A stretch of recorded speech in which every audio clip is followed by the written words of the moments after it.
느헤미야 24장 1절부터 10절 말씀으로 무화과 두 강줄이라는 제목으로 말씀을 전합니다. 무화과 두 강줄이. 자, 주제 구절을 2절로 정해봤습니다. 2절에 별표를 치시면 되겠습니다. 한 강줄이에는 처음 익은 듯한 극히 좋은 무화과가 있고 한 강줄이에는 나빠서 먹을 수 없는 극히 나쁜 무화과가 있더라. 자, 오늘의 배경은 뭐냐 하면 여호야김의 아들 시대. 여호야김이 몇 대 왕이죠? 네, 몇 대요? 네? 잘 좀 써보세요. 18대 왕이 여호야김. 그 다음에 그 아들이 누구죠? 여호야긴. 오늘 여호야긴 19대 왕 때 여호야긴 시대 때예요. 그리고 이제 마지막 멸망은 그 숙부가 맡아요. 숙부가. 예, 아들이 아니고 여호야긴의 숙부가 이제 마지막 왕이 되는 거죠. 그 사람이 그 이름이 시드기야예요. 이제 여호야긴 시대 때 이야기인데, 자, 여호야긴 시대 나라가 멸망했는데 하나님께서 그러는 거예요. 두 무화과 나무가 있는데 하나는 그 상품의 무화과 나무요, 하나는 나쁜 무화과 나무다. 그런데 어떤 무화과가 극상품의 무화과 나무냐? 바벨론의 포로로 끌려간 그들이 극상품 무화과 나무라는 거예요. 극상품 무화과 나무. 그들이 끌려간 것이. 끌려가지 않고 남유다의 예루살렘에 남아있는 사람은 무슨 무화과 나무? 나쁜 무화과 나무다. 우리가 생각할 때는 그러잖아요. 죄가 많으니까 끌려가잖아. 바벨론에 죄가 많으니까 너희도 끌려가잖아. 이제 너희가 나쁜 무화과 나무가 맞을 거야 라고 생각하는 게 인간의 상식이에요. 그런데 하나님께서 뭐라고 하냐? 끌려간 남유다 백성들이 진짜 좋은 무화과 나무고 여기 남아있는 거. 남아있는 사람은 그러죠. 내가 너희보다 좀 선하니까 이렇게 남아있잖아. 너희는 나쁘니까 그냥 계시로 끌려가는 거고. 이렇게 생각하는 거죠. 또 그들은 왜 남아있느냐? 기회만 있으면 애국으로 도망가고 싶은 거예요. 하나님께서 반드시 징계를 받아라. 70년 동안 항복하고 징계 받으라고 말했어요. 근데 그런 말을 듣지를 않고, 징계 받을 생각을 하지 않고, 뺀질이처럼 뺀질하면서 애국으로 자꾸 도망치려고 했단 말이죠. 그들을 보고 뭐라고요? 나쁜 무화과 나무다 라고 이야기를 하는 거예요. 그러니까 뭐냐 하면 하나님께서 우리에게 징계를 해요. 잘못에 대한 징계를 한다 그래요. 그러면 그 징계가 나쁜 게 아니라는 거예요. 그 징계, 오늘 전남 동부 극동방송에서 9시부터 10시까지 마하심 처방전을 할 때 욥기에 대한 이야기예요. 욥기를 하나님께서 권한을 주잖아요. 의로운 욥에게 왜 권한을 주느냐? 그게 나쁜 게 아니라니까요. 진짜 하나님과의 교제를 나누고 싶은 거예요. 진짜 하나님과의 욥이 인격적으로 만나고 싶은 거예요. 하나님이 인격적으로 만나고 싶은 거예요. 그냥 가상으로 혹시 우리 자녀들이 죄를 지으면 안 되니까 벌을 내릴지 모르니까 내가 하나님께 제사 드려야지, 그런 관념적 하나님이 아니라 인격적으로 욥과 만나고 싶어서 권한을 준 거란 말이죠. 근데 이 사람들은 그걸 모르고 뭐 원인이 있으니까 걸려가 있지, 네가 뭐 죄를 지었으니까 하나님께서 권한을 주는 거겠지. 물론 오늘 바벨론 포로로 끌려간 것은 신명기 28장에 의하여 하나님의 율법을 지키지 않았기 때문에 끌려가는 게 맞아요. 그러니까 끌려가야만 됩니다. 왜? 끌려가야 하나님께서 다시 한 의로운 가지를 통하여 인도하시겠다 약속하셨기 때문에. 근데 안 끌려간단 말이죠. 끌려간 사람들을 좋은 무화과 나무, 끌려가지 않는 사람을 나쁜 무화과 나무. 무화과 나무, 포도나무는 다 뭘 상징하냐? 이스라엘을 백성들을 상징하는 거예요. 우리 뭐 교회 보면은 예전에 포도나무 막 그림 같은 거 그려놓잖아요. 포도나무, 무화과 나무는 다 이스라엘 백성들을 상징하고 하나님의 나라를 상징하는 게 바로 포도나무, 이스라엘 포도나무와 무화과 나무를 상징하고 있는 겁니다. 1절 볼까요? 바벨론의 느부갓네살 왕이 유다 왕 여호야김의 아들 여고냐가 다른 이름이 여호야긴이거든요. 여고냐나 여호야긴은 같은 이름이에요. 여고냐와 유다 고관들과 목공들과 철공들을 예루살렘의 바벨론으로 옮긴 후에, 이미 옮겨졌대요. 바벨론으로 옮긴 후에 여호와께서 여호와의 성전 앞에 놓인 무화과 두 강줄을 내게 보이셨느니라. 그 성전 앞에 무화과 두 강줄을 딱 보여줬어. 이미 포로로 끌려갔단 말이죠. 누가요? 19대 남유대 19대와 여호야긴이 그의 어머니와 신하들과 여러 사람들이 끌려가서 그들을 보고 좋은 무화과 나무다. 이제 배경을 한번 볼까요? 이 왕하 열왕기하 24장 10절부터 17절까지 한번 볼까요? 왕하 배경을 먼저 봅니다. 배경 왕하 열왕기하 24장 10절부터 17절. 우리는 다 이걸 다 영상으로도 못 남기겠지만 이걸 우리가 다 그 말씀을 보고 넘어왔습니다. 열왕기하 24장. 열왕기하 25장이 마지막 장이니까 이제 24장 정도 되면 망하겠구나. 이 정도는 이제 이해하시면 됩니다. 왕하 24장 10절. 그때 바벨론의 왕 느부갓네살의 신복들이 예루살렘에 올라와서 그 성을 에워싸니라.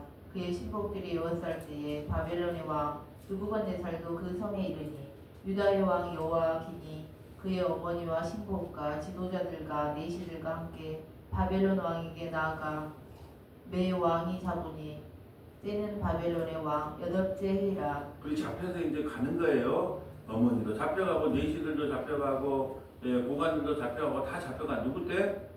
여호야킨 남유다 19대 왕 때. 자 13절. 그가 여호와의 성전에 모든 보물과 왕궁 보물을 집어내고 또 이스라엘의 왕 솔로몬이 만든 것 곧 여호와의 성전의 금 그릇을 다 파괴하였으니 여호와의 말씀과 같이 되었더라. 그가 또 예루살렘의 모든 백성과 모든 지도자와 모든 용사 10,000명과 모든 장인과 대장 장이를 사로잡아 가매 비천한 자 외에는 그 땅에 남은 자가 없었더라. 그가 여호와의 긴을 바벨론으로 사로잡아 가고 왕의 어머니와 왕의 아내들과 내실들과 나라의 권세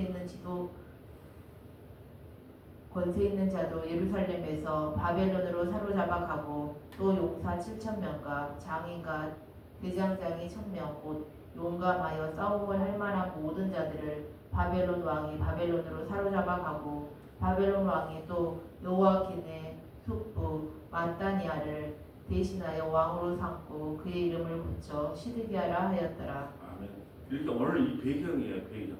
근데 뭐냐 이렇게 포로로 끌려간 무리를 무슨 무화과 나무? 좋은 무화과 나무. 이곳에 남아있는 사람은 나쁜 무화과. 여기 남아있어. 우리가 그 쟤들보다 조금 더 나으니까 우리는 남겨놨는가 보다. 또 남아있는 사람은 애굽으로 이제 애굽으로 도망가면 되지 뭐 이렇게 생각하고 있단 말이죠. 이 하나님의 징계를 받아들이지를 않아요. 이 하나님이 허락하신 모든 것은 옳습니다. 기도하는 거예요. 하나님의 뜻이라면 이렇게 해주시고 하나님의 뜻이 아니면 막아주세요. 그러면 하나님께서 허락하지 않았구나. 이게 하나님의 뜻이 합당한가 보다. 그리고 그걸 받아들여야 되는데 받아들이지 못하고 있다는 거죠. 자, 오늘 본문으로 와볼까요? 오늘 본문. 자, 2절 볼까요? 한 광주리에는 처음 익은 듯한 극히 좋은 무화과가 있고 한 광주리에는 나빠서 먹을 수 없는 극히 나쁜 무화과가 있더라. 여호와께서 내게 이르시되 에레미야야 내가 무엇을 보느냐 하되 내가 대답하되 무화과 나무 온데 그 좋은 무화과는 극히 좋고 그 나쁜 것은 아주 나빠서 먹을 수가 없게 나쁘나이다 하니 여호와의 말씀이 또 내게 임하여 이르시되 이스라엘의 하나님 여호와께서 이와 같이 말씀하시니라 내가 이곳에서 옮겨 갈대아인의 땅에 이르게 한 유다 포로를 이 좋은 무화과와 같이 잘 돌볼 것이라. 자, 하나님의 징계를 받아들이고 우리 인간은 징계를 받아들이고 어쩔 수 없이 징계를 받는 거죠. 그래서 그랬잖아요. 광야에서 인간들이 하도 구름기둥 안으로 안 들어오니까 너무 뜨겁게 만들어버려요. 그래서 어쩔 수 없이 구름기둥에 들어오게 하고 또 밤에는 너무 춥게 만들어요. 그래서 어쩔 수 없이 불기둥 안에 들어오게 했지만 그래도 하나님께서는 그들이 내 말에 순종했다라고 표현해 주시는 거예요. 그래서 유다의 포로로 끌려간 이들을 좋은 무화과와 같이 잘 돌볼 것이다. 내 말을 지켰다는 거예요. 지킨 게 아니고 억지로 끌려갔는데도 하나님 이렇게 표현해 주는 거예요. 끌려간 그 좋은 포도나무를 내가 잘 돌봐주었다가 70년 후에 1, 2, 3차를 통하여 내가 다시 본국으로 돌려보낼 것이다. 그 말이라는 거예요. 6절에 내가 그들을 돌아보아 좋게 하여 다시 이 땅으로 인도하여 세우고 헐지 아니하며 심고 뽑지 아니하겠고. 자 보세요. 일단은 에레미야에게 주신 사명이 뭐예요? 에레미야 1장 10절에 파기하고 뽑고 심판하고 막 이런 거잖아요. 먼저 이것이 이루어져야 된다는 거예요. 그리고 나서 심는 거예요. 그러니까 바벨론 70년은 뭐냐 하면 에레미야 1장 10절에 나온 것처럼 먼저 뽑고 파기하고 무너뜨리고 넘어뜨리는 거예요. 내가 신명기 28장에처럼 율법을 어겼지? 그러면 벌을 받아야지. 징계를 받아야지. 이제 뽑는 과정이에요. 그러고 나서 하나님께서 다시 건설하고 심는 과정을 일으키겠다는 거예요. 이들을 무슨 나무? 좋은 무화과 나무라 그런단 말이에요. 내가 여호와인 줄 아는 마음을 그들에게 주어서 그들이 전심으로 내게 돌아오게 하리니. 이제 징계를 받으면 사람은 매를 맞아봐야 알아요. 예, 매를 맞아봐야 때를 압니다. 이제 매를 맞고야 돌아올 때, 아, 전심으로 하나님이 살아계시구나 라는 걸 깨닫게 된다는 거예요. 그들은 내 백성이 되겠고 나는 그들의 하나님이 되리라. 여호와께서 이와 같이 말씀하시니라. 내가 유다 왕 시드기야와 그 고관들과 예루살렘의 남은 자로서 이 땅에 남아있는 자와 애굽 땅에 사는 자들을 나빠서 먹을 수 없는 이 나쁜 무화과같이 버리되. 자, 예루살렘에 남아있는 자들, 또 애굽으로 도망간 자들, 또 그곳에 있는 시드기야 같은 놈들, 그런 놈들을 나쁜 무화과나무로 여겨서 그들을 버리겠다는 거예요. 이게 무슨 말입니까? 우리도 생각하기에 그들은 죄가 없기 때문에, 죄가 좀 적기 때문에, 예, 본국에 남아있고 죄가 많은 사람이 끌려갔다고 착각을 하는 거예요. 이게 인과율입니다. 인과율. 근데 하나님께서는 그게 아니에요. 사랑하는 사람에게 매를 들고 사랑하는 사람에게 징계를 하는 거예요. 예. 그걸 왜요? 좋은 무화과 나무로 만들기 위하여. 근데 그쪽에 남아있거나 아니면 예국으로 잔머리 써서 내려갔던 사람들은 나쁜 무화과 나무다. 이렇게 이야기를 하는 거예요. 세상 모든 나라 가운데 흩어서 그들에게 환란을 당하게 할 것이며, 누구요? 바벨론 포로로 끌려가지 않는 사람들은 세계 밖에 흩어져서 그들이 환란을 당하게 할 것이며, 또 그들에게 내가 쫓아보낼 모든 곳에서 부끄러움을 당하게 하며 말거리가 되게 하며 조롱과 저주를 받게 할 것이며, 내가 칼과 기근과 전염병으로 그들 가운데 보내 그들이 내가 그들과 그들의 조상들에게 준 땅에서 멸절하기까지 이르게 하리라 하시니라. 이제 하나님의 말씀을 듣지 않아. 바벨론 포로로 끌려가면 끌려가야 되는데 그렇게 듣지 않고 잔머리 쓰고 끝까지 대항하는 사람들 있잖아요. 고집과 아집이 아주 출중해서 끝까지 버티고 인내하는 사람들, 끝까지 하는 사람들. 그래 아직도 버틴다고? 알았어. 그러면 칼과 기근과 전염병을 해서 완전히 내가 전멸을 시켜주지. 하나님의 뜻은 그런 거예요. 자, 오늘 이렇게 우리 무화과 나무에 대해서 성경은 뭐라고 얘기하고 좀 무화과 나무에 대해서 한번 살펴보려고 하거든요. 무화과 나무가 과연 무엇을 상징하는가?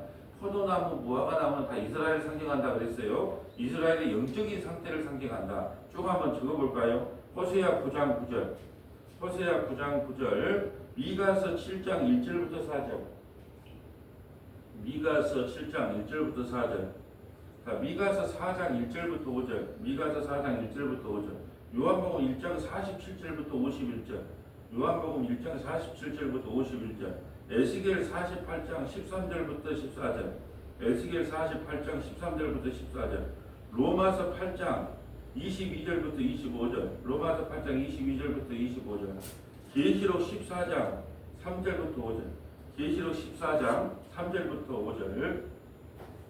자, 호세아 9장 9절 가볼까요? 호세아 9장 9절.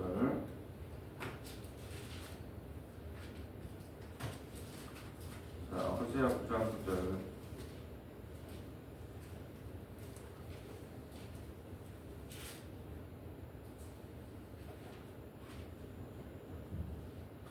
그들은 기브아의 시내와 같이 심히 부패한지라. 여호와께서 그 악을 기억하시고 그 죄를 벌하시리라. 10절도 좀 읽어주세요. 옛적에 내가 이스라엘을 만나기를 광야에서 포도를 만남같이 하였으며 너희 조상들을 보기를 무화과 나무에서 처음 맺힌 첫 열매를 봄같이 하였거늘 그들이 바알브롤에게 가서 부끄러운 우상에게 몸을 들이므로 저희가 사랑하는 우상같이 가증하여졌도다. 자, 9절과 10절을 연결해서 봐야 되겠네요. 9절과 10절 보면 호세아와 아모스는 북이스라엘의 선지자거든요. 북이스라엘을 그들을 어떻게 대했냐? 너희 조상들을 보기를 무화과 나무에서 처음 맺은 첫 열매를 본같이 하거나 얼마나 극상품 포도나무로 취급을 했다는 거지.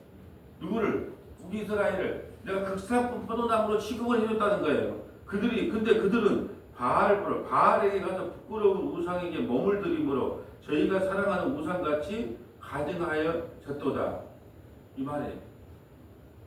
북이스라엘 극상품 무화과 나무로 대우를 해줬단 말이죠. 그런데 그들은 바알에 가서 하나님을 섬긴 게 아니라 발에 가서 그들에게 몸을 드리고 이 세상이 그러잖아요. 하나님이 지금까지 우리를 먹이고 있고 여기까지 50평생, 60평생, 70평생 이렇게 이끌고 왔어요. 근데 그걸 까맣게 잊어버리고 아직도 세상이 좋아서 돈이 좋아서 거기다만 집중하고 살아가는 모습. 하나님께서 우리를 어떻게 불렀는데요? 극상품 무화과나무로 불렀는데 아직도 세상이 좋아서 아직도 세상에 미련이 남아서 그렇게 떠돌아다니는 그들 인생. 그래서 하나님께서 그들을 뭘 어떻게 여겼다? 가증하게 여겼다라는 말씀이에요. 미가서 볼까요? 미가서는 남유다 선지자예요. 거기하고 이사야하고 동시대 때 선지자거든요. 미가서 한번 볼까요? 이제 남유다로 한번 가봅니다. 7장 1절부터 4절. 재앙이로다 나여 나는 여름 가위를 딴 우와 포도를 거둔 후 같아서 먹을 포도송이가 없으며 내 마음에 사모하는 처음이로 무화과가 없도다. 자, 이스라엘 남유다의 지금 타락상을 설명하면서 남유다의 선지자거든. 미가는 재앙이로다 나여 나는 여름 과일을 딴 후에 포도를 거둔 후 같아서 먹을 포도주가 없으며 포도송이가 없으며 내 마음에 사모하는 처음 익은 무화과가 없도다.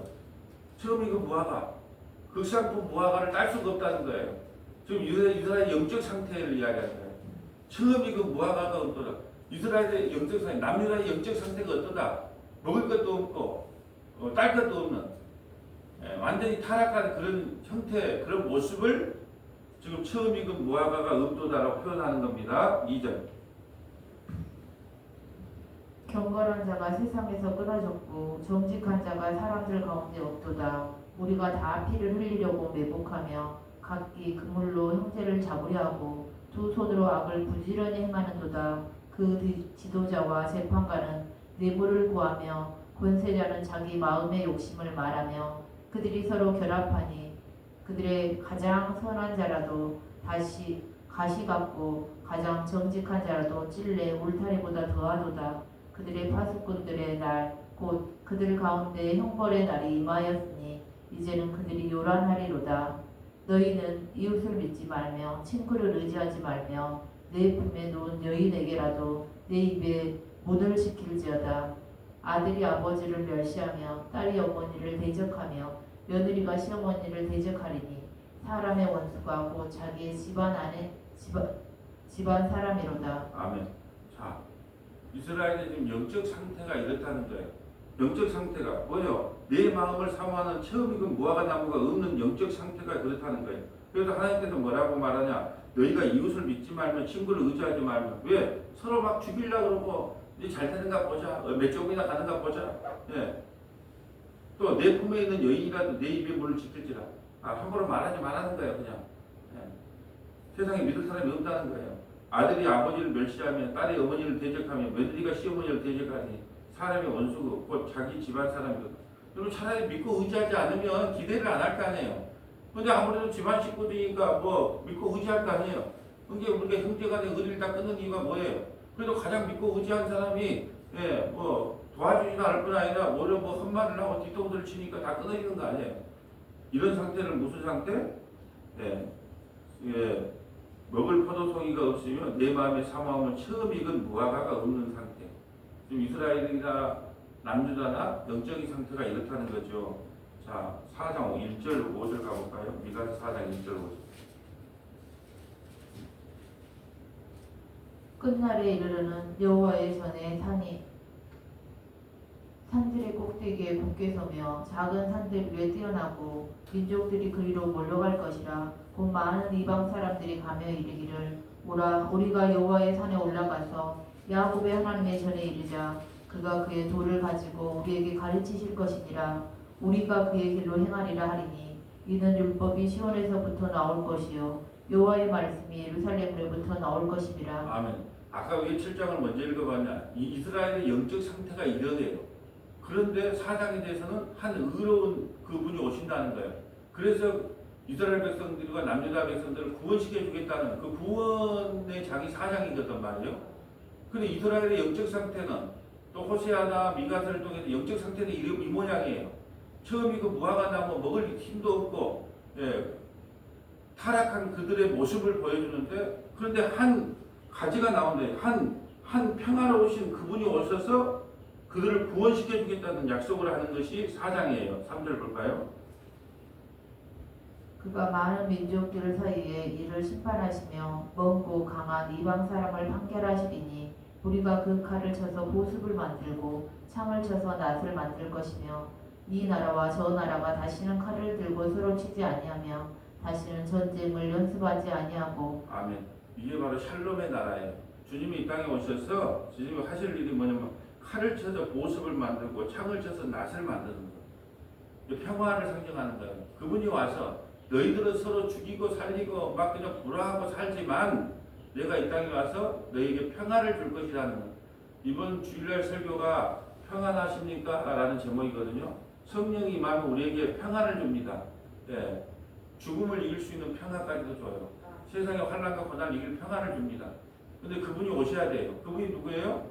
그리스도 영 성령이 오셔야지 우리에게 진짜 평안이 임한다는 뜻인데 지금 평안을 상징하는 거예요. 창을 쳐서 낫을 만든다는 것은 농사 기구를 만들고 전쟁을 하지 않겠다는 거예요. 누가 오셔야만이? 우리 주님이 오셔야만이. 4절. 각 사람이 자기 포도나무 아래와 자기 무화과 나무 아래에 앉을 것이라. 그들을 두렵게 할 자가 없으리니 이는 만군의 여호와의 입이 이같이 말씀하셨습니다. 아멘. 우리 시골에 가면 평상나무가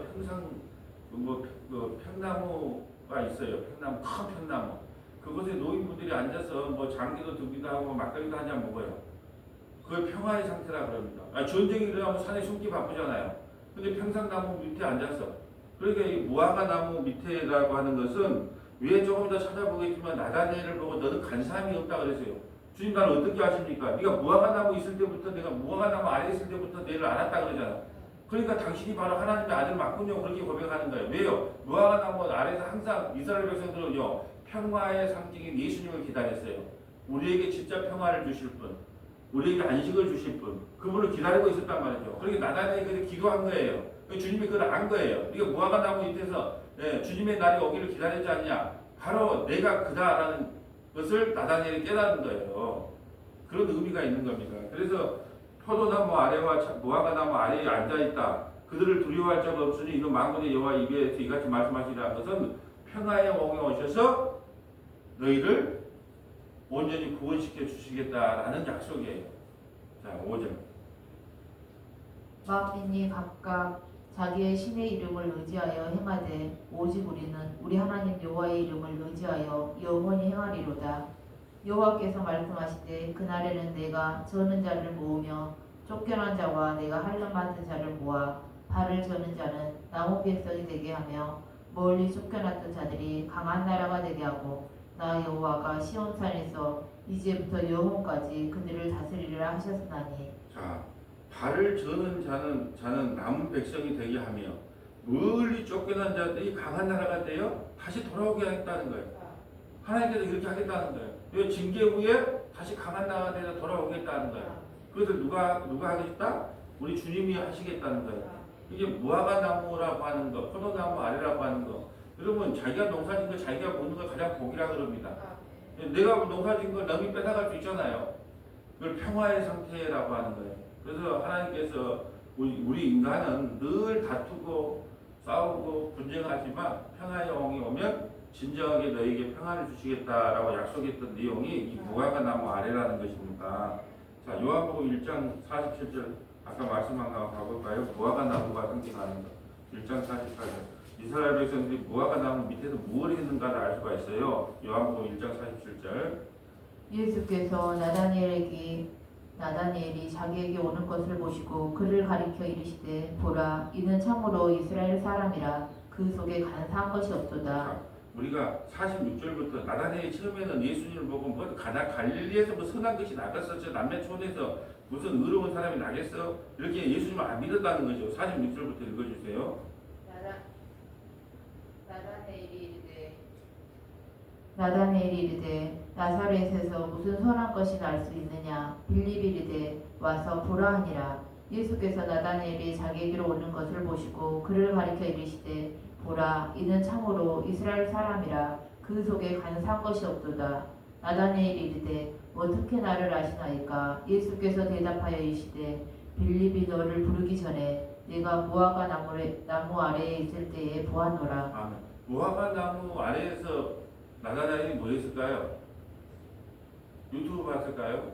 티톡 봤을까요? 아니죠. 이 평화의 왕이 오기를 기도했던 거예요. 아까 우리 미가서에서 봤잖아요. 이 사람들은 구약에 능통한 사람이에요. 우리에게 평화를 주실 분이 어디 오십니까? 로마의 압제로부터 정말 우리에게 참 평화, 진정한 평화를 주신 분이 누굽니까?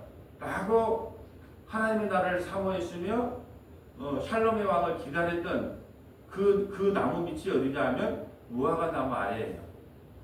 왜요? 아까 우리 미가서 봤잖아요. 이 성경 전체를 알아야 이 의미가 뭔 줄 아는 거예요. 포도나무 아래에서 무화과 나무 아래에서 주님이 오시기를 기다렸단 말이에요. 그게 간사함이 없다 그렇게 말하는 거예요.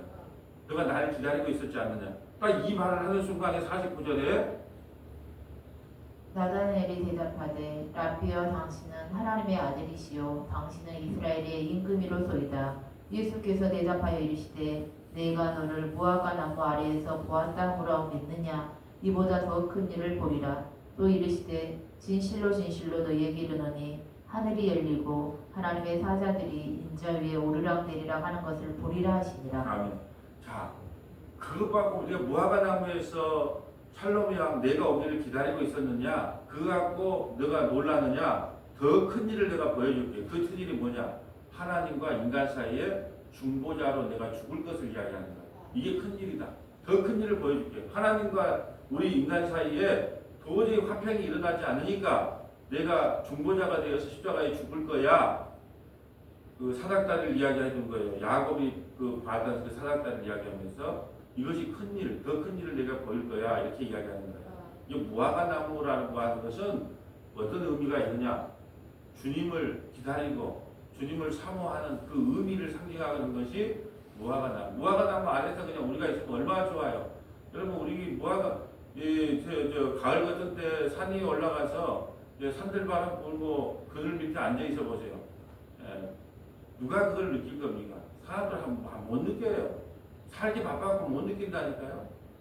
그거 올라가서 나무 밑에 앉아가지고 냉커피라도 하나 벽에다 담아가지고 가서 그거 한 잔 마셔보세요. 그 기쁨을 누가 누릴 겁니까? 사람은요 돈이 있다고 그걸 누릴 것 같아요? 시간이 있다고 누릴 것 같아요? 절대 사람은 그런 걸 느끼지를 못해요. 돈이 없어서 여유를 못 느끼는 게 아니에요. 시간이 없어서 여유를 못 느끼는 게 아니에요. 그럴 마음이 없는 거예요. 왜냐? 그렇게 안 하면 막 뒤처진 것처럼 보이거든요. 또 뭘 하려고 하거든요. 뭘 자꾸 이루려고 하거든요. 저는 그래서 책 중에 하마터면 열심히 살 뻔 봤다. 하마터면 큰일 날 뻔했다. 어떻게 큰일 나요? 열심히 살 뻔 봤다. 너무 열심히 살아. 너무 열심히 살아. 그 열심히 살아갖고 뭐하게? 그렇게 열심히 살아갖고 그게 우리가 어떻게 교육을 받았냐 그러면 그 배짱이는 나쁜 놈, 개미는 부지런한 놈. 이 개미처럼 사는 것이 성실한 인간이고 개미처럼 살아야 올바른 인간이라고 지금까지 우리가 초등학교 다닐 때부터 배웠어. 그러니까 여러분 잠 제대로 못 자면 나중에 건강으로 보답을 해야 됩니다. 잠을 쪼개서 일을 하면 나중에는 그 건강을 상해서 그걸로 병원비로 그걸 대처해야 되는 거예요. 세상은요 그렇게 만만하지가 않아요. 우리가 잠 많이 자면 게으르다 그래요. 천만의 말씀이에요. 잠을 잘 수 있을 때 많이 자야 되는 거예요. 그게 건강을 위해 좋은 겁니다. 이렇게 가르쳐야 되는 거예요. 근데 잠 많이 자면 게으른 놈. 그 성경에 나와 있어요, 거의. 맨날 근데 그런 거 가지고 개미에게서 배우라. 그렇게 부지런해야 된다. 아니요. 그것이 누릴 줄을 모르더라고. 하나님께서 주신 좋은 가을의 풍경, 꽃 한 송이, 그런 걸 누릴 줄을 몰라. 왜? 마음이 너무 각박하게 됐으니까. 참 그런 것이 너무 안타까운 시대에 살고 있죠. 자, 다음에 볼까요? 자, 에스겔 48장 13절 볼까요? 자, 에스겔 48장 13절. 에스겔 48장 13절.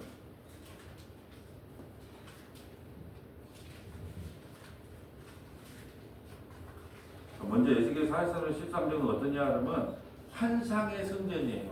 실제 성전이 아니에요. 에스겔이 그 바벨론 포로에 끌려갔을 때 하나님께서 진짜 성전이 아니고 환상의 성전을 보여주는 거예요. 네. 그 진짜 성전이 아니고 환상의 성전인데 그 성전에 대한 내용이 13절과 14절이에요. 자, 한번 들려주세요. 제사장의 경계선을 따라 레위 사람의 몫을 주되 길이는 2만 5천 척이요 너비는 만 척으로 할지니 이 구역의 길이가 2만 5천 척이요 너비가 각기 만 척이라. 자, 이제 성전을 환상의 성전을 보여주는데 길이가 이렇더라는 거예요. 14절. 그들이 그 땅을 팔지도 못하며 바꾸지도 못하며 그 땅에 처음 익은 열매를 남에게 주지도 못하리니 이는 여호와께 거룩히 구별하는 것이니라. 아멘. 그 땅에 처음 익은 열매를 남에게 주지 못하리니 그 땅에 처음 익은 열매가 누구냐면 누군가요? 예수님이세요. 그리고 예수님은 초실절로 오셨잖아요. 처음 익은 열매. 그럼 우리는요, 그게 줄줄이 달라붙어 있는 거예요. 다시 볼까요? 그들이 그 땅을 팔지도 못하고 바꾸지도 못하면 그 땅에 처음 익은 열매를 남이 어떻게 인간이 할 수가 없다는 거예요. 사지도 못하고 팔지도 못하고 우리가 막 부동산 하나 내놨는데 팔지도 못하고 사지도 못하고 이러지도 못하고 저러지도 못하는 우리의 상태, 영적인 상태. 인간의 스스로 어떻게 할 수가 없어. 그런 상태. 그런데 그 땅에 처음 익은 열매를 남에게 주지도 못하요. 그 처음 열매가 누구냐? 예수님은 남에게 주지도 못하요. 이는 여호와께서 그렇게 구별한 것이니라. 우리 스스로 할 수 있는 일이 아무것도 없다는 거예요. 처음 익은 열매가 와서 우리를 구원해 줘야 구원시켜지 그런 다른 방법이 없더라. 그 말이에요. 자, 로마서 가볼까요? 로마서 8장 25절, 22절. 로마서 8장 22절. 이제 이 말씀을 읽어보면 그 말씀이 이 말씀이구나 하는 걸 알 수가 있습니다. 로마서 8장 22절. 피조물이 다 이제까지 함께 탄식하며 함께 고통을 겪고 있는 것을 우리가 아느니라. 그뿐 아니라 또한 우리 곧 성령의 처음 익은 열매를 받은 우리까지도 속으로 탄식하여 양자될 것 곧 우리 몸의 성령을 기다리느니라. 아멘. 자, 또한 우리 곧 성령의 처음 익은 열매를 받은 우리. 자, 보세요. 세례 요한이 세례를 많이 베풀었어요. 근데 성령이 임했어요? 안 임했어요? 안 임했어요. 많은 사람한테. 근데 딱 한 사람에게 임했어요. 누구? 예수님께 세례했다. 세례 요한이 세례를 받을 때, 세례 요한에게 예수님이 세례를 받을 때 성령이 처음 임했어요. 누구에게? 예수님께. 그러니까 아까 그 첫 예배는 누구다? 예수님이면서도 예수 그리스도의 영을 받은 우리예요. 지금 그걸 상징하는 거예요. 그렇게 성경이 연결됩니다. 왜요?